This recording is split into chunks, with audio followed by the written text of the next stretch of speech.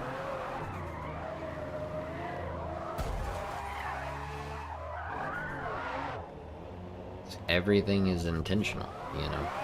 This, I did that on purpose. See? So that I could make a cool kind of 360 across the finish line.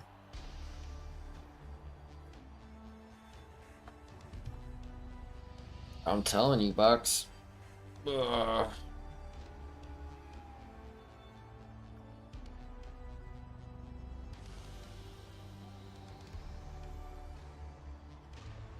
Ugh.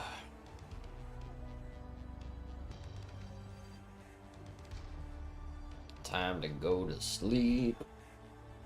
Alright, wake me up in like 3 hours when you guys are done racing. I'll sleep right here. You guys can just, we'll have a sleep stream. Psych! Sleep is for the weak, let's get it.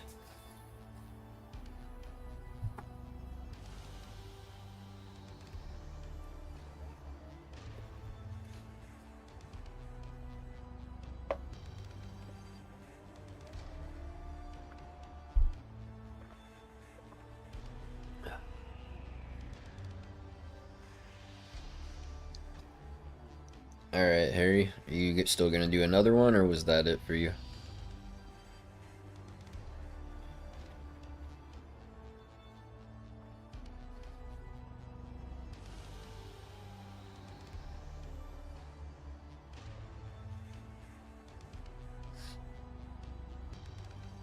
Alright, dude.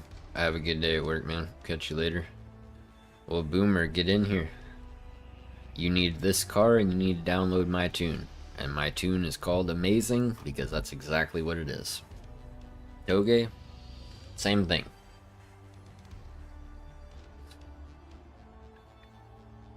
Get in here, get this car, download my tune, because we're having a good time right now. All the we do too much serious racing all the time, so it's nice to mix it up for a change and just have fun and just do something goofy, you know. People might not watch it as much, but whatever, dude. Like this stream isn't for those people. This stream is for the real ones, you know what I mean? It's not for the people who only want to watch, you know, GT racing all the time, regardless of what I'm doing.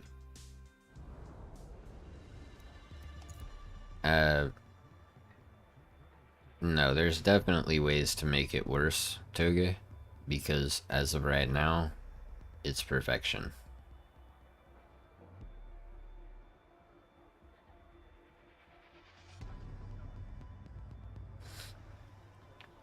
I could make it worse and I could make it better, but right now I think it's just drivable enough to be okay without being pretty much impossible to drive. You can drive it. It's gonna be really bad.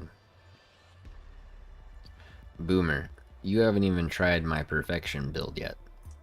Okay? You haven't even tried this. So try this first. Alright?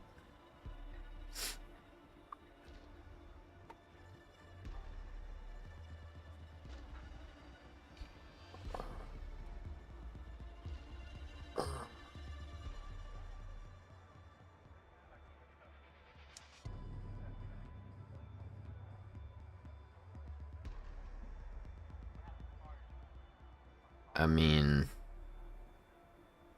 I wouldn't say it's impossible to drive, but it's definitely not easy.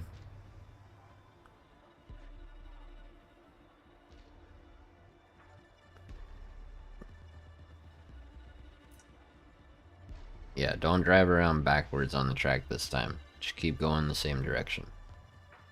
The right direction. Yeah, we had drag tires with totally open diff and max rear toe on at Nords. right before that Eagle Rock run. And that's why I put it back to how it was.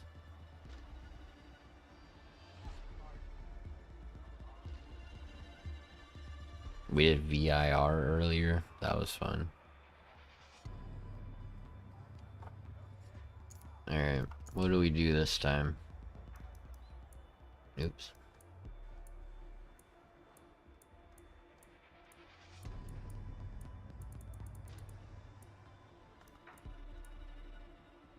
Daytona Tri-Oval.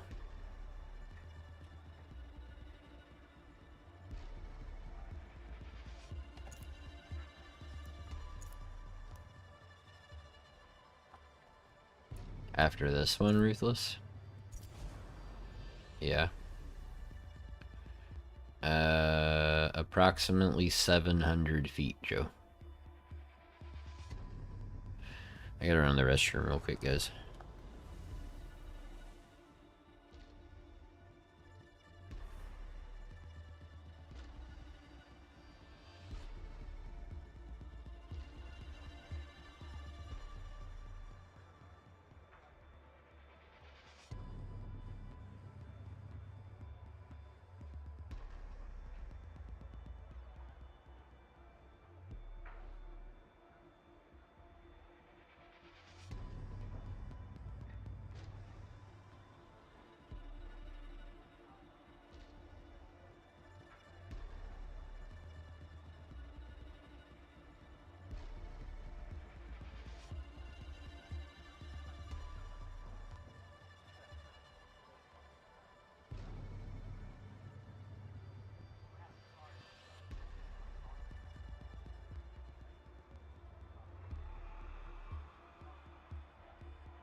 Alright.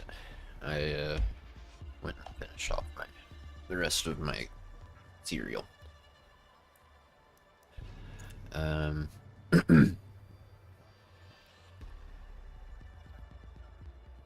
Superfly, go ahead and ready up.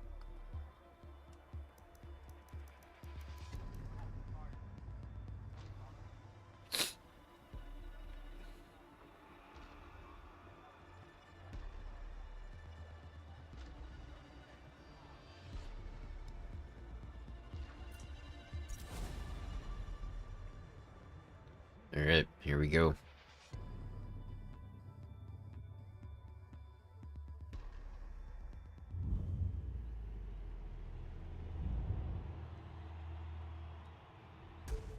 I should force off traction control and stability and all that.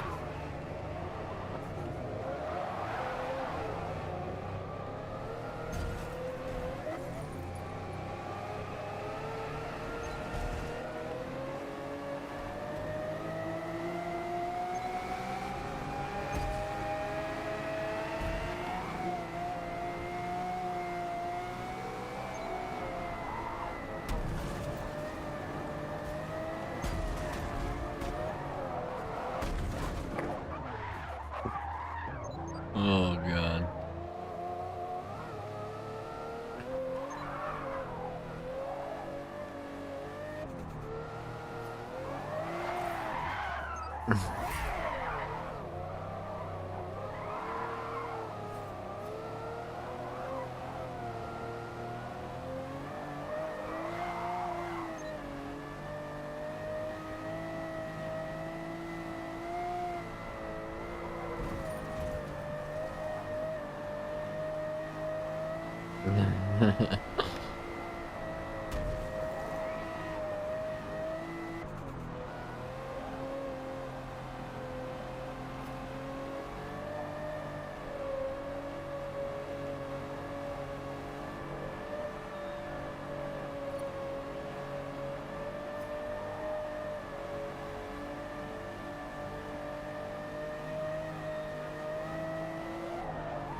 Ten out of 10.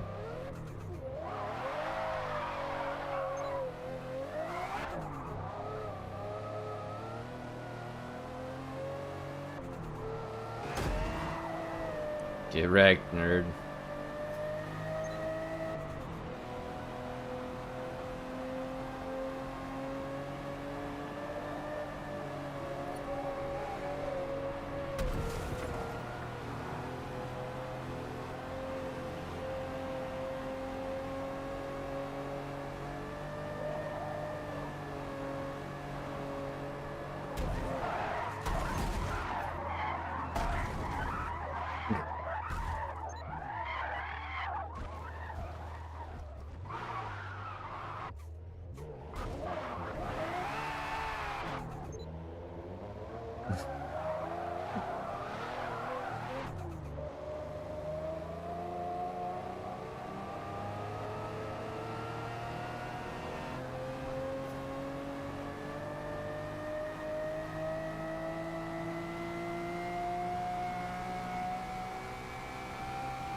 can't get turned straight, bro.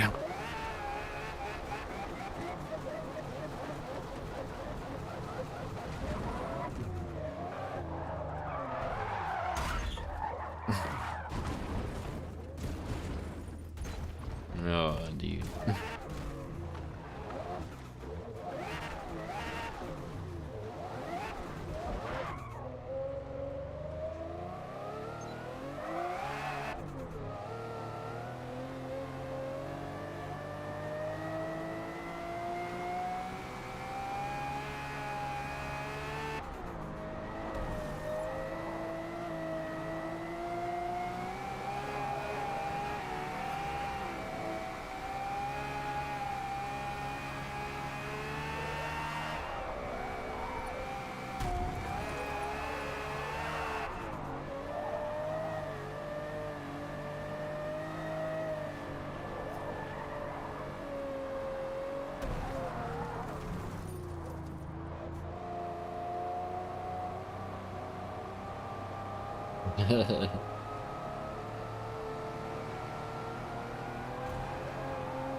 Oh, I know, Tony. I did a little bit of cockpit cam when we were at Eagle Rock. It's pretty wild.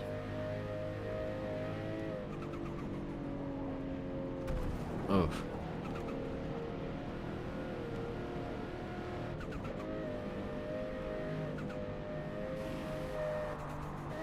I think you forgot the word best in there, Toge.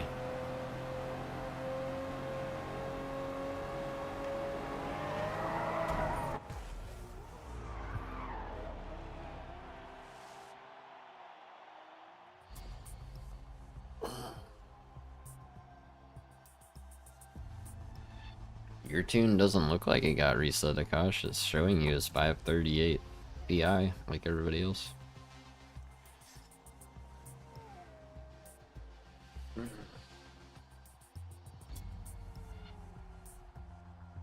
I'm telling you.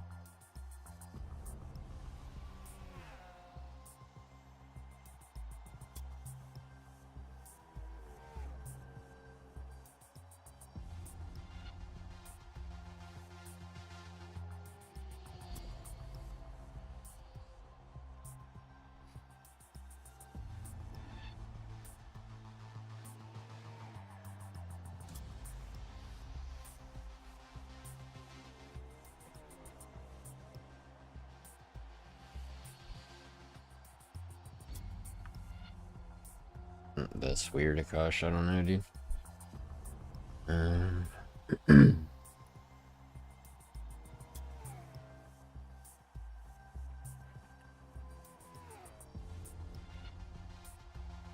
Oops. There we go.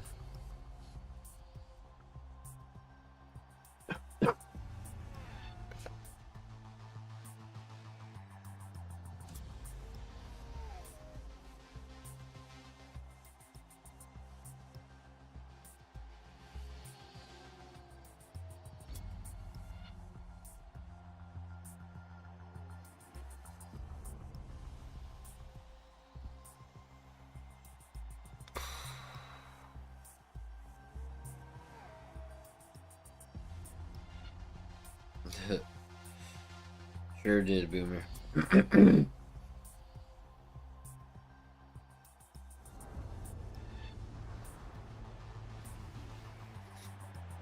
Nah, I don't want to do stock E-Class.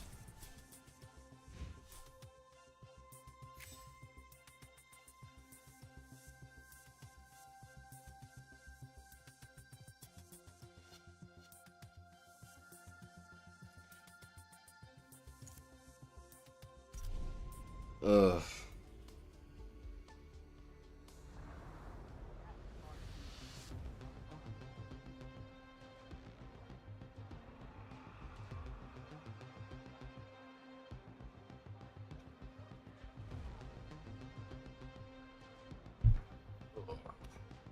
Give me a second, guys. I just gotta stand up. Move around a little bit, you know?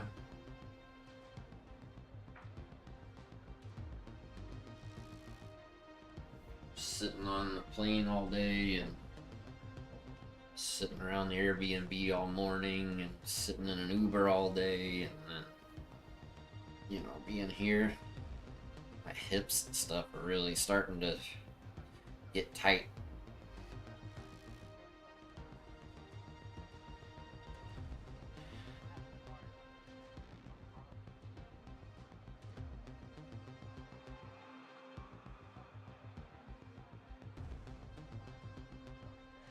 Sounds good, Boomer. Yeah, Tony, but I feel like the Daytona has, like, it doesn't have as much, what's the word I'm looking for? Like, the center of gravity is lower than in this car. I feel like the center of gravity in this car is better, you know? For, like, trying to get it all jelly and whatnot.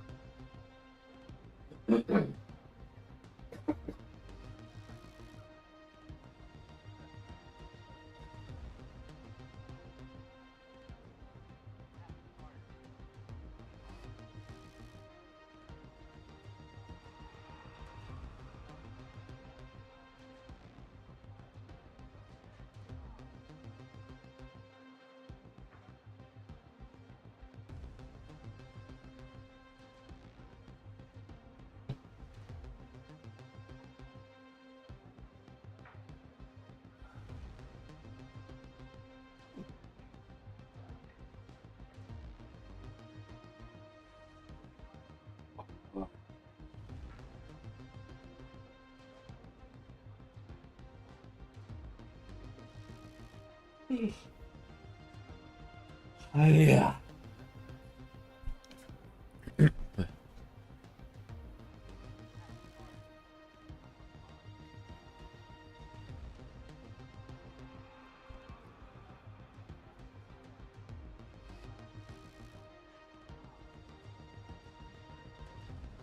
Um.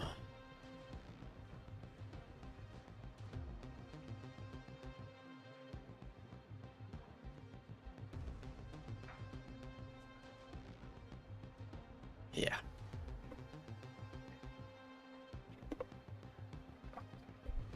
I'm gonna I'm gonna try to keep going as long as I can. But y'all gotta understand I've been up for like 26 hours and I have had nothing but coffee and water in that time. And I'm pretty tired. So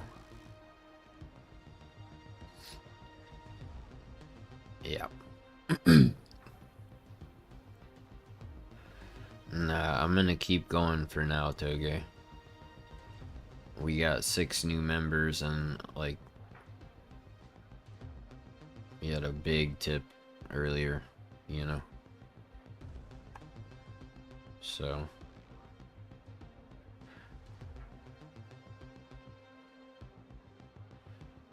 nah, I don't even want any food, bro. I'm wiped out. But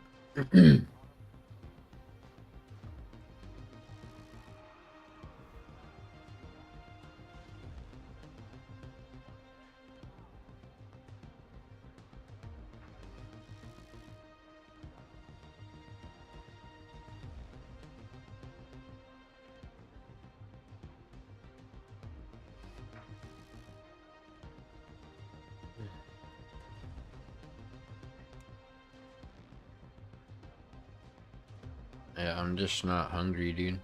Like, I don't know what to tell y'all. I'm tired, for sure, but I'm not hungry. And, you know, just is the way it is. I need to put on something unusual.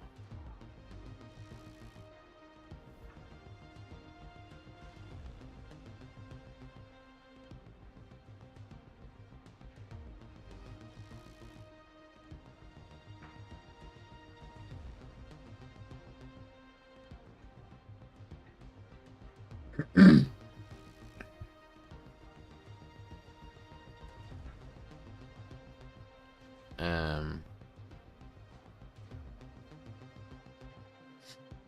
I had a little bit earlier, Tony. When I got up to go to the bathroom, I finished it.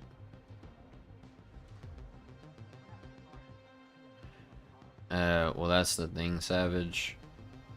When I do go to sleep, I'm gonna wake up, you know, like around 5 or something. And I'm gonna shower, and I'm gonna get dressed, and then at 6, I'm gonna call my tattoo guy to see if he's available. And if he is like done with the stuff he was gonna do for today and he's ready for the next person, then I'm gonna go down there and start getting my sleeve worked on. And then I already have another appointment with him on Tuesday at noon, and he said for that one we'll just go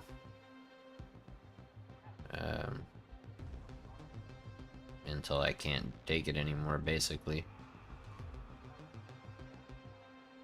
But I don't know. I guess between sessions I might have to let it heal more. I may talk to him about that. I may say, hey, if we work on it today, like, could we work on it Tuesday? Or would it be better to just put, you know, whatever, all 8, 10, 12 hours in on Tuesday?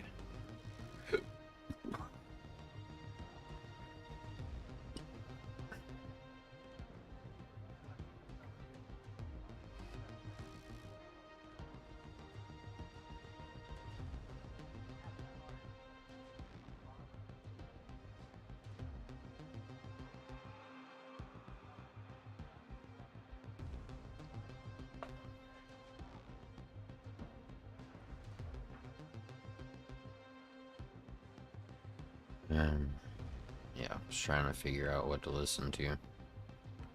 Let's listen to this.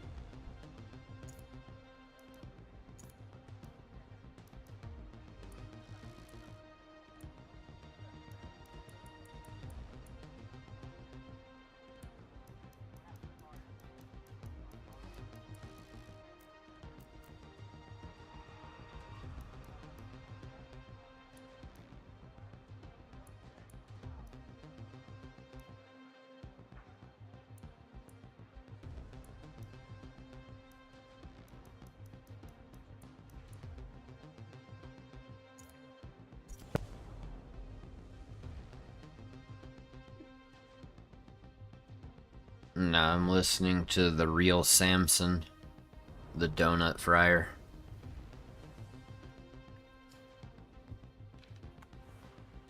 Linkin Park is too emotional right now, Akash.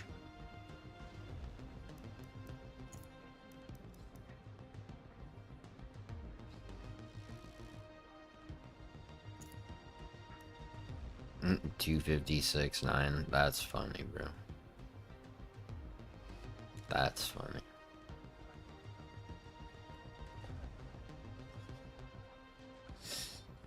I'm from Houston, Superfly. I know all about MC, Bun B, DJ Screw.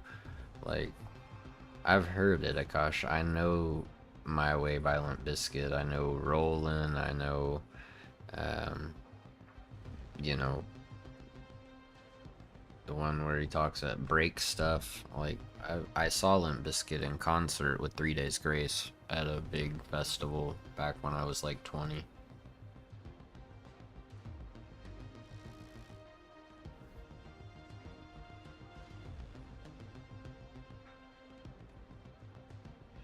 Yeah, I mean, if you guys like rap, go check out The Donut Fryer by The Real Samson.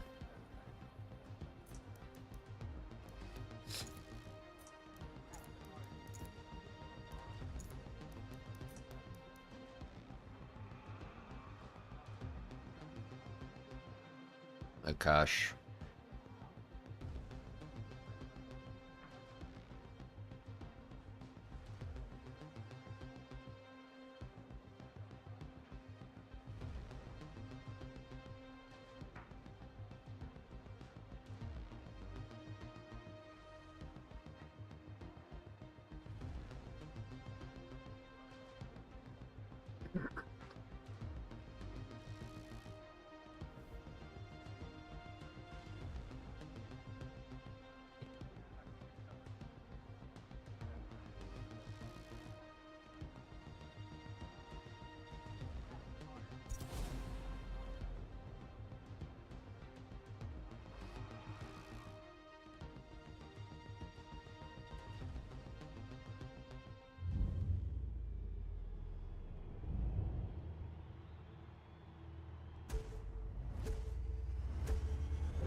Alright, Basher, have a good night, dude. Or a good day, I guess.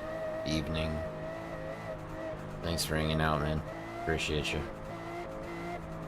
Jurassic 5, Jace? I don't know.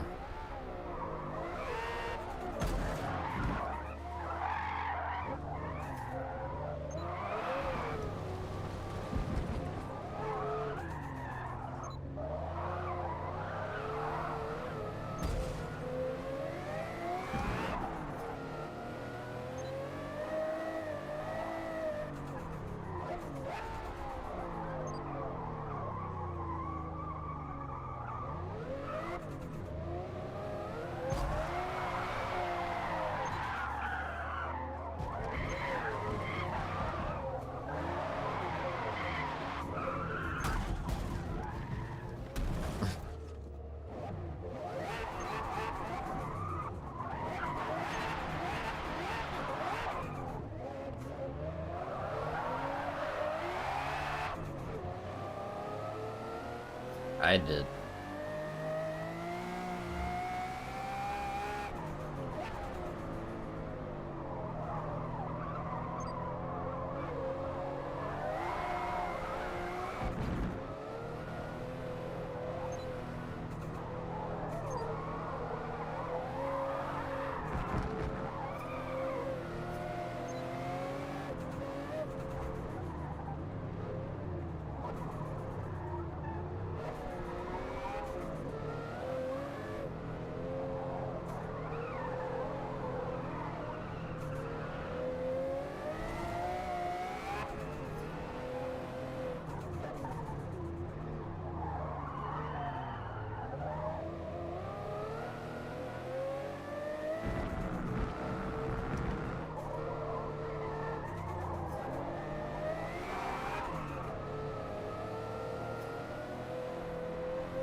Indeed.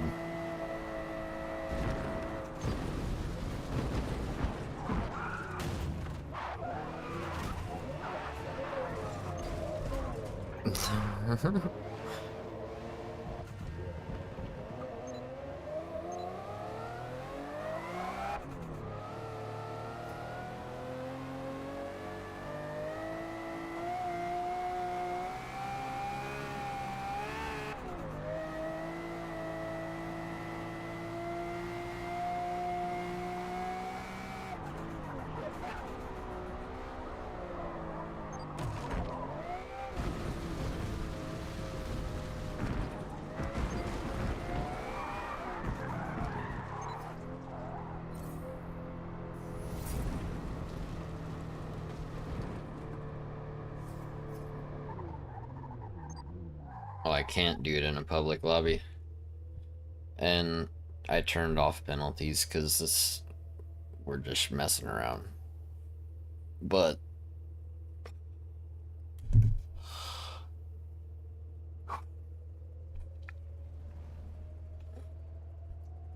I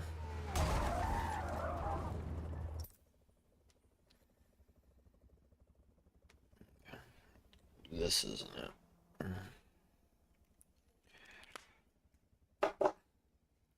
I think I need to go call my daughter and try to get some sleep. So, like, I mean, I haven't had anything but coffee or water since Friday morning. You know, Friday morning has been coffee and water, and that's all I've had since then, really. I haven't had anything to eat. So yeah. I'll go call my daughter, tell her good morning, go get some sleep. Talk to my TAC guy about whether today or Tuesday or both is best. All that stuff. But I do want to take a minute before we end the stream to say thank you to Dean for $110 donation, which is insane. Thank you to Clam for the 5 gifted members. Thank you to Hubris for becoming a member. And thank you to Kogetsudai for the 10 euros. Really appreciate you guys. If I don't wind up going to get my sleeve worked on this evening, I'll go live again later. If I do, then I'll probably go live when I get back. And then tomorrow, tomorrow I don't have anything going on, so I should be able to stream all day. And then Tuesday, again, it'll kind of depend on the TAC guy and whatever. So, yeah. Anyway, guys, I am completely toast. We made it just about 8 hours. And like I said, I'll go live again later. And I'll count the members from this stream towards no ads for the next one, since there was such a giant donation. So we got 6 new members on this stream. So if we get 4, next time I go live, I'll turn ads off for the rest of the stream. So anyway, appreciate you guys, and catch you on the next one. Peace.